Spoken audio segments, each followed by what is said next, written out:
Señor, desperta. Ai, está morto. Que foi?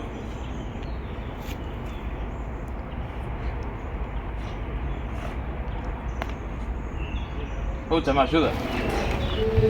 Olo, cheiro, ten pinta de que leva varios días morto, Sí.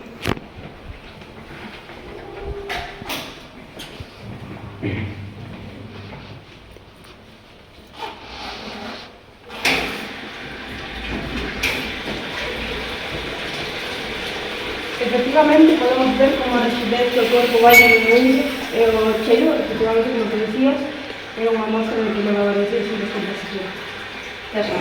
Buenos días, estamos aquí en Tele25 contándoos as noticias da última hora. Atopamos a Paco León morto nun balado ou nun banco, ainda non teño moi claro.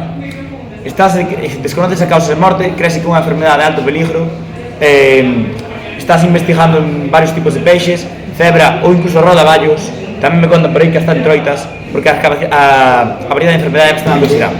E agora vamos a pasarvos co experto en biología marina e a súa compañeira experta en peixes terrestres. Bos días, Paulo. De novo estamos cos especialistas que están a levar a cabo este suceso. Que nos podedes decir sobre o tema? Que sodes? Bos días, eu son Sara, experta en peixes terrestres. Este é o meu compañeiro Gael, experto en biología mariña. Nos creemos que a causa da enfermedade tamén pode ser compatible coas troitas, xa que o noso amigo Paco de León tiña unha troita que se a pisaba. Tamén sabemos que trapicheaba cos ovos de troita, os usaba como sustancias estupefacientes porque non teña outra labor na vida. Acaba de sacar a noticia de última hora. Os biólogos marinos, parte do proxecto do grupo do peixe terrestre, acaban de resolver o misterio.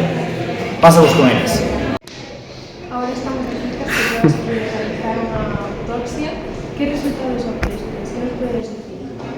Pois a verdade é que a primeira enfermidade compatible con máis de peixes, que é un hito da ciencia que non creo que se volve a repetir.